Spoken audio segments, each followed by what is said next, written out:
Hello dear student, welcome to my YouTube channel. तो आज हम लोग देखने वाले हैं जेक बोर्ड क्लास 10th का हम लोग सामाजिक विज्ञान के मोस्ट इंपॉर्टेंट क्वेश्चन। जी हाँ दोस्तों, अगर आप 10वीं में हैं तो ये वीडियो आपके लिए है। आपको क्या करना है, सभी प्रश्नों को बिल्कुल ध्यान से देखना है, एक भी प्रश्न आपको छोड़ना नहीं है, तभी आप एग्जाम में बिल्कुल गर्दा मचा पाइएगा। तो चलिए पहला नंबर प्रश्न की ओर बढ़ते हैं। उससे पहले आपको बता दें, देखिए आप अगर हमारे यूट्यूब चैनल पर नए हैं तो सब्सक्राइब करके बेल आइकन के बटन को दबा दीजिए। तो चलिए हम लोग पहला नंबर प्रश्न की ओर बढ़ते हैं और आपको उत्तर भी देते जाना है और लास्ट में यह भी बताना है कि आपने कितना सही किया। चलिए पहला नंबर प्रश्न की ओर बढ़ते हैं। कड़ा है, राष्ट्रवाद में एक निश्चित भौगोलिक क्षेत्र में रहने वाली जनता इनमें से किसके द्वारा जुड़ी होती है?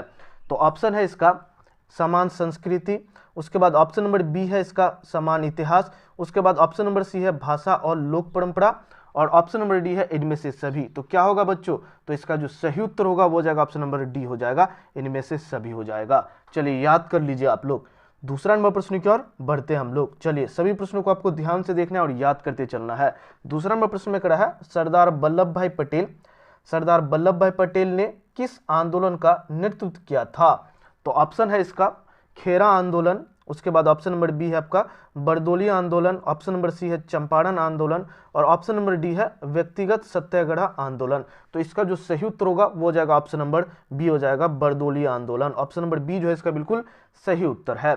चलिए आगे बढ़ते हम लोग तीसरा नंबर प्रश्न की ओर बढ़ते हैं। तीसरा नंबर प्रश्न में कड़ा है, प्राचीन काल में किस स्थल मार्ग से एशिया और यूरोप का व्यापार होता था? और इसका ऑप्शन क्या है, चलिए देखते हैं। सूती मार्ग है, ऑप्शन नंबर बी है इसका रेशम मार्ग, ऑप्शन नंबर सी है उत्तरा पथ, ऑप्शन नंबर डी है इसमें दक्षिणा पथ।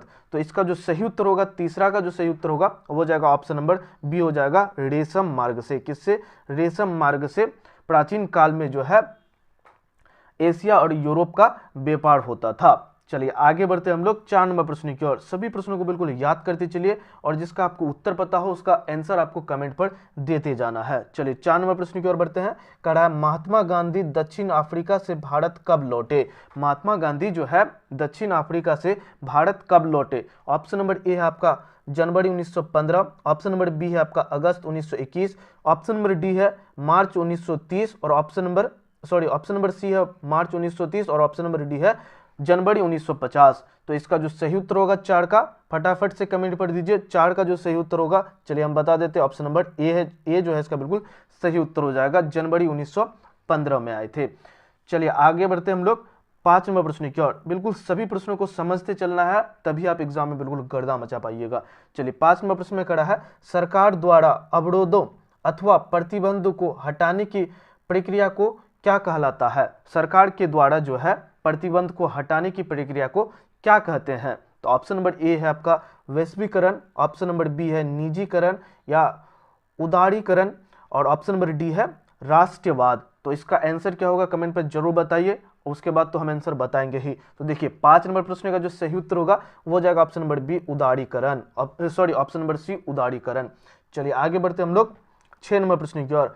6 नंबर प्रश्न में कड़ा है, फ्रांसीसी क्रांति कब हुई थी? फ्रांसीसी क्रांति जो है वो कब हुई थी? ऑप्शन नंबर ए है आपका 1789, ऑप्शन नंबर बी है आपको 1857, ऑप्शन नंबर सी है 1757, और ऑप्शन नंबर डी है 1947। तो इसका जो सही उत्तर होगा फ्रांसीसी क्रांति कब हुई थी, तो इसका सही उत्तर फटाफट से कमेंट पे बताइए। इसका जो सही उत्तर होगा वो जाएगा ऑप्शन नंबर ए, जो भी ए बताए होंगे उसका बिल्कुल सही उत्तर है। चलिए ऑप्शन नंबर ए है इसका सही उत्तर। चलिए बढ़ते हम लोग 7 नंबर प्रश्न की ओर। 7 नंबर प्रश्न में कड़ा है, भारत में पहला प्रिंटिंग प्रेस किनके द्वारा लाया गया था? भारत में जो है पहला प्रिंटिंग प्रेस जो है किनके द्वारा लाया गया था? ऑप्शन नंबर ए फ्रांसीसियों के द्वारा, ऑप्शन नंबर बी है पुर्तगालियों के द्वारा, ऑप्शन नंबर सी है डचों के द्वारा, और ऑप्शन नंबर डी है अंग्रेजों के द्वारा। तो 7 का जो सही उत्तर होगा वो जाएगा ऑप्शन नंबर बी हो जाएगा, पुर्तगालियों के द्वारा जो है भारत में पहला प्रिंटिंग प्रेस जो है लाया गया था। तो ऑप्शन नंबर बी जो है इसका बिल्कुल सही उत्तर है। चलिए आगे बढ़ते हम लोग 8 नंबर प्रश्न की ओर बढ़ते हैं। 8 नंबर प्रश्न में कहा है, डॉन ऑफ द सेंचुरी नामक चित्र में किसका महिमा मंडन है? ऑप्शन नंबर ए है आपका राष्ट्रवाद, ऑप्शन नंबर बी है प्रजातंत्र, ऑप्शन नंबर सी है औद्योगिकरण, और ऑप्शन नंबर डी है संगीत। तो 8 का जो सही उत्तर होगा वो जाएगा ऑप्शन नंबर डी हो जाएगा औद्योगिकरण। Option number sorry option number C जो है औद्योगिकरण, ये इसका बिल्कुल सही उत्तर हो जाएगा। चलिए आगे बढ़ते हम लोग 9 नंबर प्रश्न की ओर। बिल्कुल सभी प्रश्नों को आपको ध्यान से देखना है और आपका कितना सही हुआ वो जरूर बताइएगा। अगर आप चैनल पर नए हैं तो बिल्कुल चैनल को सब्सक्राइब करके रखिए, तभी तो आप बोर्ड एग्जाम में बिल्कुल गर्दा मचाइएगा। चलिए 9 नंबर प्रश्न की ओर बढ़ते हैं। 9 नंबर प्रश्न में कहा है भारत में राजनीतिक दलों को मान्यता कौन देता है? भारत में जो है राजनीतिक दलों को मान्यता कौन देता है? ऑप्शन नंबर ए आपका राष्ट्रपति, ऑप्शन नंबर बी है संसद, और ऑप्शन नंबर सी है आपका उच्चतम न्यायालय, और ऑप्शन नंबर डी है चुनाव आयोग। तो 9 का जो सही उत्तर होगा फटाक से कमेंट पे बताइए 9 का क्या होगा सही उत्तर। तो चलिए हम बता देते हैं 9 का जो सही उत्तर होगा वो हो जाएगा ऑप्शन नंबर डी हो जाएगा। चुनाव आयोग जो है भारत में राजनीतिक दलों को मान्यता देती है। चलिए आगे बढ़ते हम लोग 10 नंबर प्रश्न की ओर बढ़ते हैं। 10 नंबर प्रश्न में कहा है लोकतांत्रिक सरकार होती है। तो ऑप्शन इसका क्या है? उत्तरदायी सरकार होती है, जिम्मेदार सरकार होती है, वैध सरकार होती है, और उपयुक्त सभी। तो इसका जो सही उत्तर होगा वो हो जाएगा ऑप्शन नंबर डी हो जाएगा, इनमें से सभी हो जाएगा। उत्तरदायी सरकार भी होती है, उसके बाद वो जो है जिम्मेदार सरकार भी होती है, और वैध सरकार भी होती है। तो इसका जो सही उत्तर होगा वो हो जाएगा ऑप्शन नंबर डी हो जाएगा। चलिए आगे बढ़ते हम लोग 11 नंबर प्रश्न की ओर। बिल्कुल आप लोग को कमेंट पर भी इसका उत्तर देते जाना है। 11 नंबर प्रश्न में कहा है बेल्जियम में सामाजिक विभाजन का आधार है। बेल्जियम में जो है सामाजिक विभाजन का क्या आधार था? ऑप्शन नंबर ए आपका नस्ल, ऑप्शन नंबर बी है जाति, ऑप्शन नंबर सी है भाषा, और ऑप्शन नंबर डी है क्षेत्र। तो 11 का जो सही उत्तर होगा वो हो जाएगा ऑप्शन नंबर बी हो जाएगा। भाषा के आधार पर सामाजिक विभाजन था। बेल्जियम में जो है भाषा के आधार पर सामाजिक विभाजन था। चलिए आगे बढ़ते हम लोग 12 नंबर प्रश्न की ओर बढ़ते हैं। 12 नंबर प्रश्न में कहा है श्रीलंका में तमिल देश की कुल संख्या का कितना प्रतिशत है? तमिल बोलने वाली की संख्या वहां कितना प्रतिशत है? देश की कुल जनसंख्या का कितना प्रतिशत है? तो इसका जो सही उत्तर होगा 12 का वो हो जाएगा ऑप्शन नंबर डी हो जाएगा 18%। कितना है? 18% है।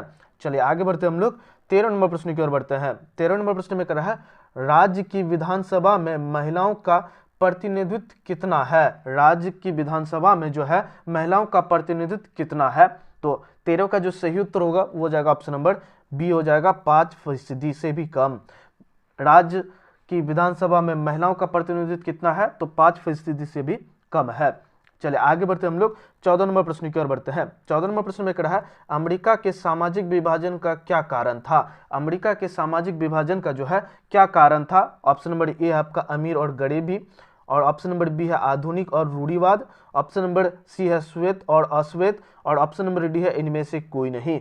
तो 14 का जो सही उत्तर होगा वो हो जाएगा ऑप्शन नंबर सी हो जाएगा, श्वेत और अश्वेत। मतलब वहां का जो है रंग भेद था। अमेरिका में जो किस प्रकार का सामाजिक विभाजन था? रंग भेद, गोरा और काला का रंग भेद था वहां पे। तो ऑप्शन नंबर सी जो है इसका बिल्कुल सही उत्तर हो जाएगा। चलिए आगे बढ़ते हम लोग 15 नंबर प्रश्न की ओर बढ़ते हैं। 15 नंबर प्रश्न में कह रहा है लिंग विभाजन का अभिप्राय क्या है? लिंग विभाजन का जो है अभिप्राय क्या है, उसका कहने का तात्पर्य क्या है? ऑप्शन नंबर ए है आपका अमीर और गरीब के बीच का विभाजन, ऑप्शन नंबर बी है पुरुष और महिलाओं के बीच का विभाजन, ऑप्शन नंबर सी है शिक्षित और अशिक्षित के बीच का विभाजन, और ऑप्शन नंबर डी है श्वेत और अश्वेत का विभाजन। तो इसका जो सही उत्तर होगा 15 का बिल्कुल आप लोग सही उत्तर दीजिए। ऑप्शन नंबर बी हो जाएगा इसका बिल्कुल सही उत्तर। पुरुष और महिलाओं के बीच का विभाजन जो है लिंग विभाजन के नाम से जाना जाता है। तो ऑप्शन नंबर बी जो है इसका बिल्कुल सही उत्तर हो जाएगा। चलिए आगे बढ़ते हम लोग 16 नंबर प्रश्न की ओर बढ़ते हैं। सभी प्रश्नों को बिल्कुल आपको ध्यान से देखना है, एक भी प्रश्न आपको छोड़ना नहीं है। हो सकता है इसमें से बहुत सारे प्रश्न आपको आता होगा, बहुत सारे प्रश्न जो आपको नहीं आता होगा, तो बिल्कुल आप लास्ट तक देखिए वीडियो को। चलिए 16 नंबर प्रश्न की ओर बढ़ते हैं। कह रहा है लोकतंत्र जो है जनता के लिए और जनता के द्वारा शासन है, यह कथन किसका है?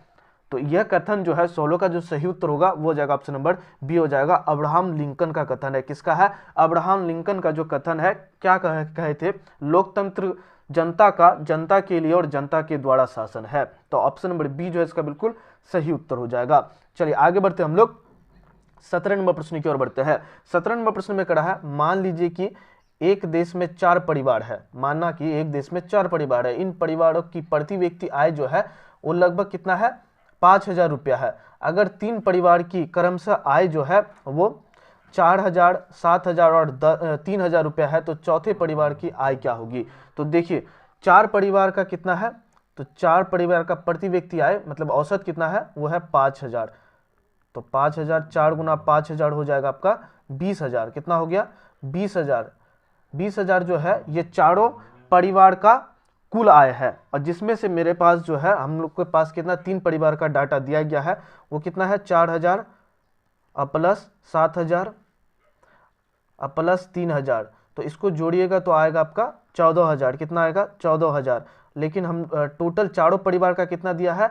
20,000 औसत आए हैं। मतलब चौथा परिवार को अगर देखना है तो वो 20,000 में से 14,000 को अगर माइनस कर देंगे तो आ जाएगा। तो ऑप्शन नंबर डी जो है इसका बिल्कुल सही उत्तर हो जाएगा 6,000। 20,000 में 14,000 चले गया तो कितना? 6,000। ऑप्शन नंबर डी जो है इसका बिल्कुल सही उत्तर हो जाएगा। चलिए आगे बढ़ते हम लोग 18 नंबर प्रश्न की ओर बढ़ते हैं। 18 नंबर प्रश्न में कहा है, भारत के समस्त व्यापारिक बैंकों की कार्यप्रणाली के निरीक्षण का कार्य कौन करता है? मतलब भारत का समस्त बैंक जो है, जो भी बैंक है भारत में, उसके कार्य प्रणाली का निरीक्षण जो है, देखभाल जो है कौन करता है? तो देखिए ऑप्शन नंबर ए है वैश्विक बैंक, ऑप्शन नंबर बी है भारत सरकार, ऑप्शन नंबर सी है reserve bank of India, option number D है स्टेट बैंक ऑफ इंडिया। तो 18 का जो सही उत्तर होगा अब वो जाएगा ऑप्शन नंबर सी हो जाएगा। रिजर्व बैंक ऑफ इंडिया जो है भारत के प्रत्येक बैंक का जो है निरीक्षण कार्य को देखता है। तो ऑप्शन नंबर सी जो है इसका बिल्कुल सही उत्तर हो जाएगा। चलिए आगे बढ़ते हैं हम लोग 19 नंबर प्रश्न की ओर बढ़ते हैं। सभी प्रश्नों को बिल्कुल ध्यान से देखना है, एक भी प्रश्न आपको छोड़ना नहीं है। चलिए 19 नंबर प्रश्न की ओर बढ़ते हैं।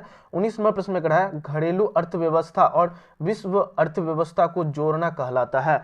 मतलब घरेलू अर्थव्यवस्था और विश्व अर्थव्यवस्था को अगर जोड़ देते हैं तो वो क्या कहलाता है? तो 19 का जो सही उत्तर होगा वो हो जाएगा ऑप्शन नंबर ए हो जाएगा, वैश्वीकरण कहलाता है। ऑप्शन नंबर ए जो है इसका बिल्कुल सही उत्तर हो जाएगा। बिल्कुल आप लोग सभी प्रश्नों को ध्यान से देखिए, तभी आप एग्जाम में बिल्कुल गर्दा मचा पाइएगा।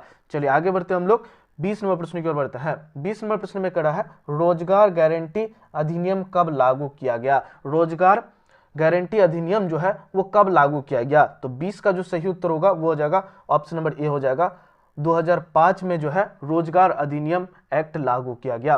तो ऑप्शन नंबर ए जो है इसका बिल्कुल सही उत्तर हो जाएगा। देखिए आप लोग कमेंट पे बताइए कितना सही हो रहा है आप लोग का। 30 ऑब्जेक्टिव करवाएंगे, इसमें से कितना ऑब्जेक्टिव आप लोग का सही होता जा रहा है। चलिए आगे बढ़ते हम लोग 21 नंबर प्रश्न की ओर बढ़ते हैं। 21 नंबर प्रश्न में कहा है, सूचना का अधिकार अधिनियम कब पारित किया गया? सूचना का अधिकार अधिनियम जो है कब पारित किया गया? तो 21 का ऑप्शन नंबर ए है अक्टूबर 2005, जनवरी 2006, मार्च 2006 और ऑप्शन नंबर डी है जुलाई 2007। तो ऑप्शन नंबर कौन सा सही होगा फटाफट से आप लोग कमेंट पे बताइए। तो 21 का ऑप्शन नंबर चलिए हम बता देते हैं, ऑप्शन नंबर ए जो है अक्टूबर 2005 बिल्कुल सही उत्तर है। चलिए आगे बढ़ते हम लोग 22 नंबर प्रश्न की ओर बढ़ते हैं। 22 नंबर प्रश्न में कहा है, भारतीय अर्थव्यवस्था को कितने क्षेत्रों में बांटा गया है? भारतीय अर्थव्यवस्था को जो है कितने क्षेत्रों में बांटा गया है? ऑप्शन नंबर ए है आपका 1, ऑप्शन नंबर बी है 2, ऑप्शन नंबर सी है 3 और ऑप्शन नंबर डी है 4। देखिए इसका आंसर आपको बहुत ही होला प्रश्न है, आपको इसका आंसर जो है कमेंट पर फेंक के मार देना है हमको। चलिए आगे बढ़ते हम लोग 23 नंबर प्रश्न की ओर बढ़ते हैं। 23 नंबर प्रश्न में कहा है, निम्न में से कौन सा शब्द जो है 2 या 2 से अधिक देशों के व्यापार को दर्शाता है? निम्न में से कौन सा शब्द जो है इनमें से 2 या 2 से ज्यादा देशों के बीच का जो व्यापार है उसको दर्शाता है? तो देखिए ऑप्शन नंबर ए है आपका आंतरिक व्यापार, ऑप्शन नंबर बी है अंतरराष्ट्रीय व्यापार, बाहरी व्यापार, ऑप्शन नंबर डी है स्थानीय व्यापार। तो 23 का जो सही उत्तर होगा वो हो जाएगा ऑप्शन नंबर बी हो जाएगा, अंतरराष्ट्रीय व्यापार। ऑप्शन नंबर बी जो है इसका बिल्कुल सही उत्तर है। चलिए आगे बढ़ते हम लोग 24 नंबर प्रश्न की ओर बढ़ते हैं। 24 नंबर प्रश्न में कहा है, बांगर और खादर किस प्रकार की मिट्टी है? बांगर और खादर जो है किस प्रकार की मिट्टी है? बिल्कुल VVI क्वेश्चन है, एग्जाम की दृष्टि से यह प्रश्न जो है आ सकता है एग्जाम में। बिल्कुल VVI बहुत ही इंपॉर्टेंट क्वेश्चन है। चलिए क्या कह रहा है, बांगर और खादर किस प्रकार की मिट्टी है? जलोढ़ मिट्टी है, काली मिट्टी है, लाल पीला मिट्टी है या पर्वतीय मिट्टी है? तो 24 का जो सही उत्तर होगा वो हो जाएगा ऑप्शन नंबर ए होगा, जलोढ़ मिट्टी है। कौन सा मिट्टी है? जलोढ़ मिट्टी है। ऑप्शन नंबर ए जो है इसका बिल्कुल सही उत्तर है। चलिए आगे बढ़ते हम लोग 25 नंबर प्रश्न की ओर। 25 नंबर प्रश्न में कहा है, चिपको आंदोलन का उद्देश्य क्या था? चिपको आंदोलन का जो है उद्देश्य, प्रमुख उद्देश्य क्या था? ऑप्शन नंबर ए है आपका मानव अधिकार, ऑप्शन नंबर बी है राजनीतिक अधिकार, ऑप्शन नंबर सी है कृषि विस्तार और ऑप्शन नंबर डी है वन संरक्षण, मतलब वन को बचाने का। तो चिपको आंदोलन था पेड़ को काटने से रोकने का एक आंदोलन चलाया गया था। अभी ये जो स्टार्ट हुआ था वो उत्तराखंड में, अभी का उत्तराखंड में स्टार्ट हुआ था। तो वन संरक्षण हो जाएगा, ऑप्शन नंबर डी इसका बिल्कुल सही उत्तर। चलिए आगे बढ़ते हम लोग 26 नंबर प्रश्न की ओर। बिल्कुल सभी प्रश्नों को आपको ध्यान से देखना है, एक भी प्रश्न आपको छोड़ना नहीं है। 26 नंबर प्रश्न में बढ़ते हम लोग कड़ा है, इनमें राजस्थान की सबसे महत्वपूर्ण परियोजना कौन सी है? इनमें से कौन जो है राजस्थान की सबसे प्रमुख परियोजना है?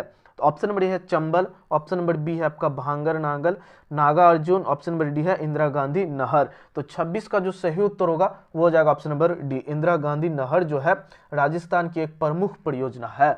चलिए आगे बढ़ते हम लोग 27 नंबर प्रश्न की ओर बढ़ते हैं। सभी प्रश्नों को बिल्कुल ध्यान से देखना है और आप कमेंट पर जरूर बताइएगा कि आप कितना प्रश्नों का उत्तर दे पा रहे हैं। चलिए 27 नंबर प्रश्न की ओर बढ़ते कड़ा है, विश्व में कपास के उत्पादन में भारत का स्थान है। भारत का कौन सा स्थान जो है विश्व में कपास उत्पादन की दृष्टि से है? चलिए ऑप्शन नंबर ए आपका पहला, ऑप्शन नंबर बी है दूसरा, ऑप्शन नंबर सी है चौथा और ऑप्शन नंबर डी है तीसरा। तो इसका जो सही उत्तर होगा 27 का जो सही उत्तर होगा वो हो जाएगा ऑप्शन नंबर ए, कपास का पहला। कपास की उत्पादन में जो है भारत का जो कौन सा स्थान है विश्व में? पहला स्थान है। ऑप्शन नंबर ए जो है इसका बिल्कुल सही उत्तर हो जाएगा। चलिए आगे बढ़ते हम लोग 28 नंबर प्रश्न की ओर। 28 नंबर प्रश्न में कहा, झारखंड में स्थित कोडरमा निम्नलिखित में किस खनिज का अग्रणी उत्पादक है? ऑप्शन देख लेते हैं हम लोग। ऑप्शन नंबर ए है बॉक्साइट, ऑप्शन नंबर बी है अभ्रक और ऑप्शन नंबर सी है लोहा अयस्क और ऑप्शन नंबर डी है तांबा। देखिए ये अपना ही राज्य का क्वेश्चन है तो इसका उत्तर आपको भी देना है, आप ही को देना है बिल्कुल। तो इसका भी हम छोड़ देते हैं। 28 नंबर प्रश्न का उत्तर आपको कमेंट पर देना है कौन सा होगा, और ऐसे भी हम कमेंट पर बता ही देंगे आपको। चलिए आगे बढ़ते हम लोग 29 नंबर प्रश्न की ओर बढ़ते हैं।